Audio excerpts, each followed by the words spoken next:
بسم اللہ الرحمن الرحیم۔ ناظرین، عمران خان کے ساتھ آگے کیا ہونے والا ہے اور عمران خان نے جیل برو تحریک کا آغاز کیا ہے۔ بہت سارے کارکنوں نے گرفتاری دیا ہے اور اس کے علاوہ خواجہ آصف نے آج اسمبلی میں بیانات میں کیا کہا، بہت تلخ حقائق سامنے رکھے ہیں اور جوڈیشری کے خلاف بھی باتیں کی ہیں، اداروں کے خلاف بھی باتیں کی ہیں۔ خواجہ آصف نے نواز شریف کے حق میں کچھ باتیں کی ہیں، وہ آپ کے سامنے آج رکھتے ہیں۔ خواجہ آصف نے کہا تھا، کیا جنرل باجوہ یا فیض حمید کا کوئی احتساب کرنے والا ہے کہ انہوں نے افغانستان سے سمجھوتے کر کے جو جنگجو یہاں لائے تھے وہ اب بم دھماکے کر رہے ہیں، ان کا ذمہ دار اب کون ہے؟ کیا کوئی جنرل باجوہ یا فیض حمید کا احتساب کرے گا؟ اور خواجہ آصف نے یہ بھی کہا کہ نواز شریف کو نکالنے میں اداروں کا ہاتھ ہے۔ نواز شریف کو کس نے نکالا اور کیسے نکالا، یہ خود پی ٹی آئی نے بھی بیانات دیے، کہہ رہے ہیں یہ جو بڑے ادارے ہیں اسٹیبلشمنٹ کے، انہوں نے بھی بیانات دیے ہیں کہ اس میں مداخلت ہوئی ہے اور نواز شریف کو نکالنے میں، لیکن کوئی جج نہیں ہے کہ اب کیسز کو جو پنجاب میں حکومت کا الیکشن نہیں ہو رہے وہاں سے شروع کرنے کے بجائے یہ نواز شریف سے شروع کریں کہ نواز شریف کے ساتھ کیسے زیادتی ہوئی، اس کی حکومت کو کیسے گرایا گیا، پھر یہ عمران خان کی حکومت کا بھی احتساب کریں۔ لیکن نواز شریف کو نکالنے میں پاناما کیس تو تھا، پاناما کیس ایک انٹرنیشنل ڈاکومنٹس تھے جو ریلیز ہوئی اور ان میں اداروں کا ضرور ہاتھ ہو سکتا ہے کہ اداروں نے کیسے اس میں ہیلپ آؤٹ کیا اور کیسے ہیلپ کر کے ڈاکومنٹس اکٹھے کی، کیس بنایا ہے، تو اس میں بہت بڑے اپروچ کی ضرورت تھی جو کہ اداروں نے وہ ساتھ دے کر وہ ڈاکومنٹس اکٹھے کیے ہیں نواز شریف کے خلاف، کیونکہ نواز شریف بڑے عرصے سے کرپٹ تھا اور 3-4 دفعہ حکومت میں رہ چکا تھا، تو نواز شریف پر کرپشن کے ایلیگیشن لگ سکتے تھے اور نواز شریف کے بہت سارے آڈیو ریکارڈنگ اداروں کے پاس تو سب کچھ موجود ہے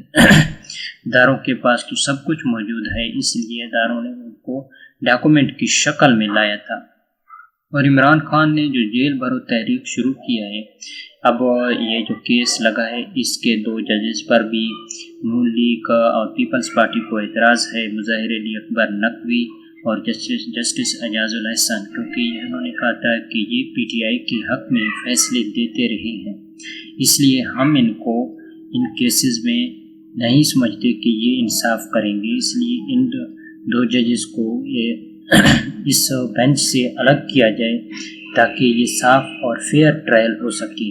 تو چیف جسٹس نے ان 2 ججز کو الگ کر دیا ہے اور چیف جسٹس نے کہا ہے کہ پہلے ہم اس کیس کو سنیں گے کیا یہ سماعت کرنے کے قابل ہے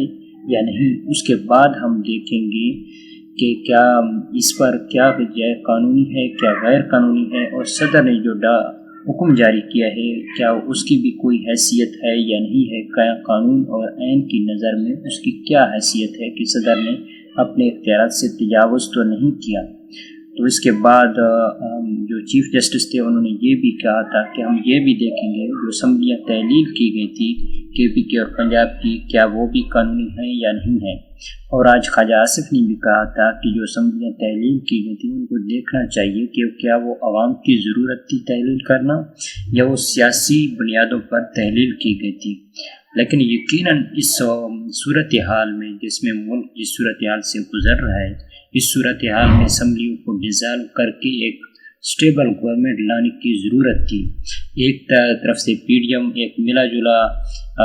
کھچڑی پکا ہوا ہے اور وہ حکومت کر رہے ہیں وفاق میں، اور دوسری طرف سے مختلف پارٹی کر رہے ہیں، تو ایک دوسرے سے کولیشن نہیں ہو سکتا ہے، ایک دوسرے کے ساتھ وہ بیٹھ نہیں سکتے، وہ اتنے ایک دوسرے کی جان کے دشمن ہیں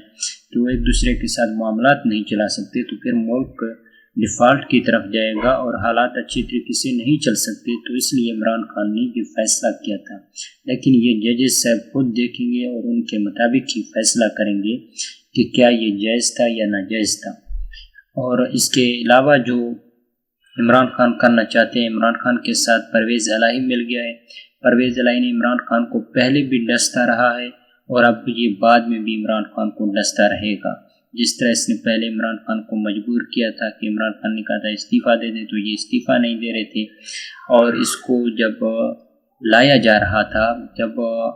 عمران خان کو پتہ لگ گیا تھا کہ میرے خلاف ایک سازش ہو رہا ہے، تو عمران خان نے اسی رات عثمان بزدار کو کہنا تھا کہ اسمبلیوں کو ڈیزالو کر دو،